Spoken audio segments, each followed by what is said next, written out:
my name is David. I'm in Tainan, and this is Taiwan in English. In today's exciting episode, we will be reading a story about gifts and sacrifice. The gift of the Magi, $1.87.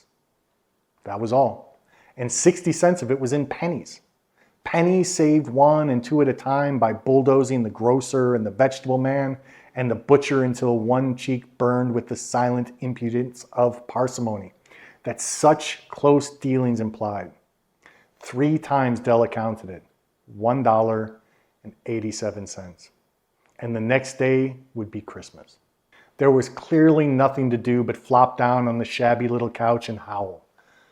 So Della did, which instigates the moral reflection that life is made of sobs, sniffles, and smiles, with sniffles predominating. While the mistress of the home is gradually subsiding from the first stage to the second, take a look at the home. A furnished flat at $8 per week. It did not exactly beggar description, but it certainly had the word on the lookout for the mendacity squad. In the vestibule below was a letterbox in which no letter would go, and an electric button from which no mortal finger could coax a ring. And appertaining thereunto was a card bearing the name Mr. James Dillingham Young. The Dillingham had been flung to the breeze during a former period of prosperity when its processor had been paid $30 per week. Now the income had shrunk to $20. The letters of Dillingham looked blurred, as though they were thinking seriously of contracting to a modest and unassuming D.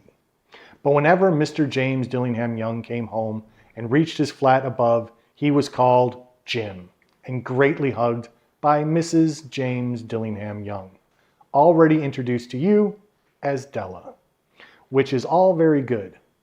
Della finished her crying and attended to her cheeks with the powder rag. She stood by the window and looked out dully at a gray cat walking a gray fence in a gray backyard.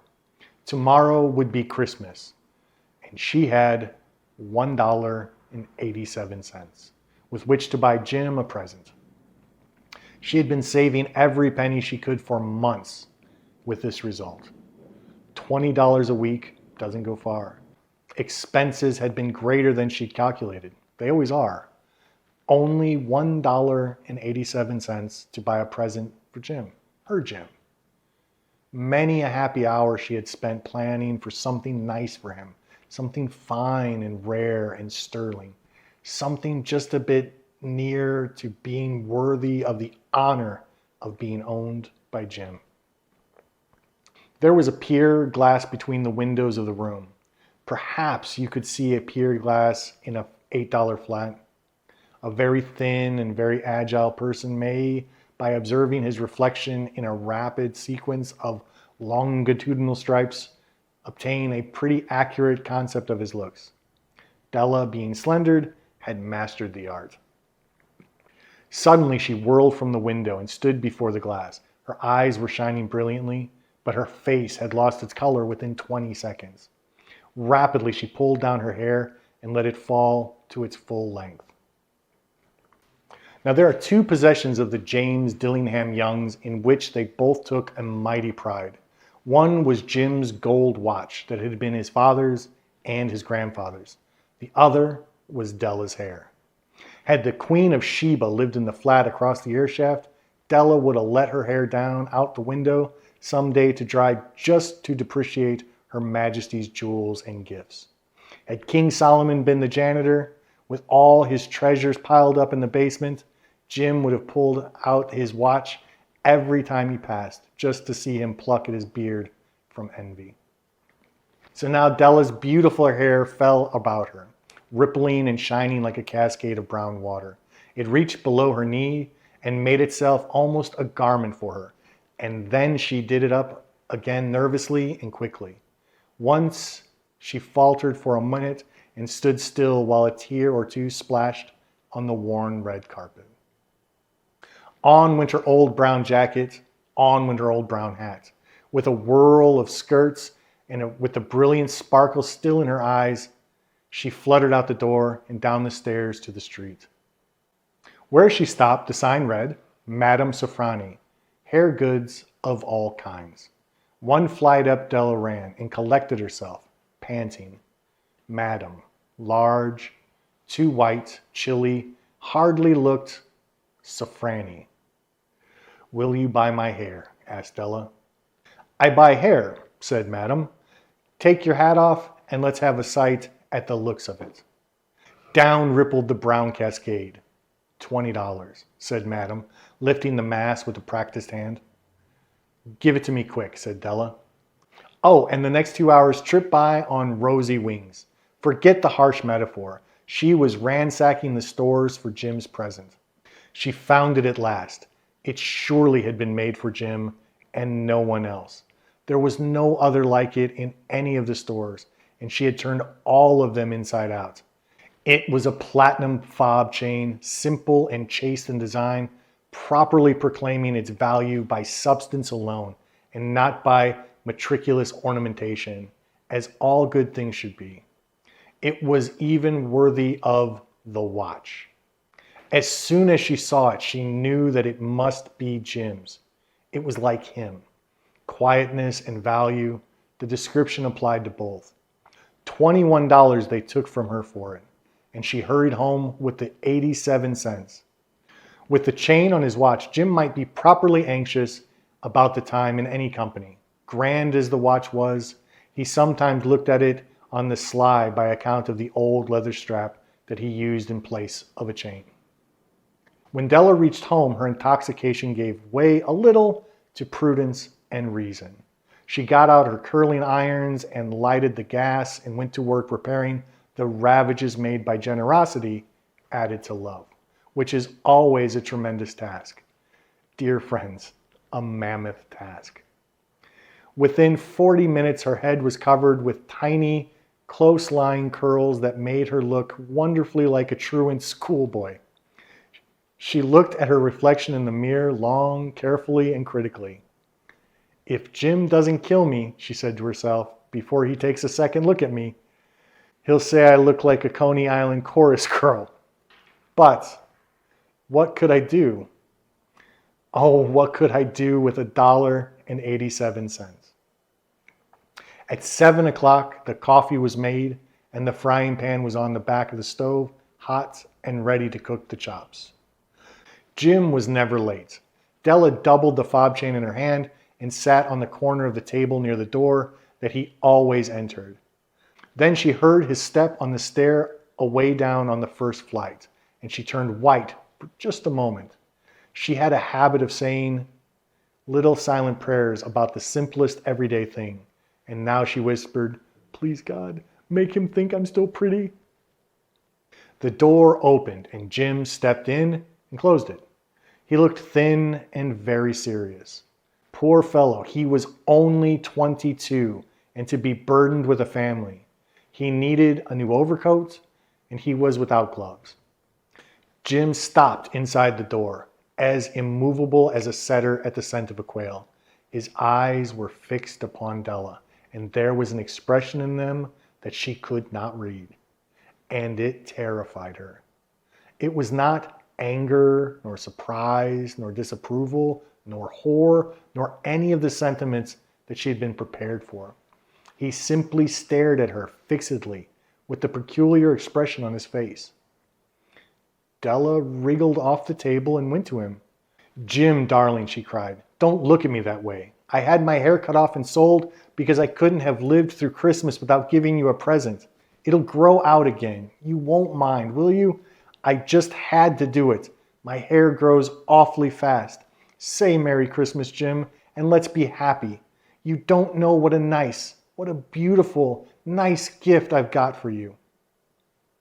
"You've cut off your hair?" asked Jim laboriously, as if he had not arrived at that patent fact yet, even after the hardest mental labor. "Cut it off and sold it," said Della. "Don't you like me just as well anyway? I'm me without my hair, ain't I?" Jim looked about the room curiously. "You say your hair is gone?" he said, with an air of almost idiocy. "You needn't look for it," said Della. "It's sold. I tell you, sold and gone too. It's Christmas Eve, boy. Be good to me, for it went for you." Maybe the hairs of my head were numbered, she went on with sudden serious sweetness, but nobody could ever count my love for you. Shall I put the chops on, Jim?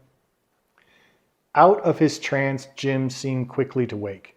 He enfolded his Della. For 10 seconds, let us regard with some discreet scrutiny some inconsequential object in the other direction. $8 a week or $1 million a year. What is the difference?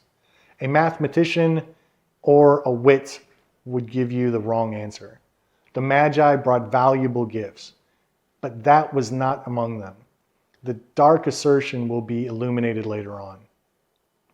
Jim drew a package from his overcoat pocket and threw it upon the table. Don't make any mistake, Della, he said, about me. I don't think there's anything in the way of a haircut or a shave or a shampoo that could make me like my girl any less. But if you'll unwrap that package, you may see why you had me going on a while at first. White fingers and nimble tore at the string and paper. And then an ecstatic scream of joy, and then, alas, a quick feminine change to hysterical tears and wails, necessitating the immediate employment of all the comforting powers of the Lord of the Flats. For there lay the combs, the set of combs, side and back, that Della had worshipped long in a Broadway window. Beautiful combs, pure tortoise shells with jeweled rims, just the shade to wear in the beautiful, vanished hair. They were expensive combs, she knew, and her heart had simply craved and yearned over them without the least hope of possession. And now they were hers. But the tresses that should have adorned the coveted adornments were gone. But she hugged them to her bosom, and at length she was able to look up with dim eyes and smile and say, "My hair grows fast, Jim." And then Della leapt up like a little singing cat and cried, "Oh, oh!" Jim had not yet seen his beautiful present. She held it out to him eagerly with an open palm. The dull, precious metal seemed to flash with the reflection of her bright and ardent spirit. "Isn't it dandy, Jim? I hunted all over town to find it. You'll have to look at the time 100 times a day now. Give me your watch. I want to see how it looks on it." Instead of obeying, Jim tumbled down on the couch and put his hands under the back of his head and smiled. "Della," he said, "let's put our Christmas presents away and keep them a while. They're too nice to be used just at present. I sold the watch to get the money to buy your combs. And now, suppose you put the chops on." The Magi, as you know, were wise men, wonderfully wise men who brought gifts to the babe in the manger. They invented the art of giving Christmas presents. Being wise, their gifts were no doubt wise ones, possibly bearing the privilege of exchange in case of duplication. And here I have lamely related to you the uneventful chronicle of two foolish children in a flat who most unwisely sacrificed for each other the greatest treasures of their house. But in a last word to the wise of these days, let it be said that of all who give gifts, these two were the wisest. Of all who give and receive gifts, such as they are wisest, everywhere they are wisest. They are the Magi. And that's it for today. Before you go, if you liked the video or learned something, please hit the like button and subscribe so you don't miss anything. And as always, if you have any questions or just want to say hi, leave a comment, or you can find me on social media. There are links in the description. And I will see you in the next exciting episode of Taiwan in English. Bye.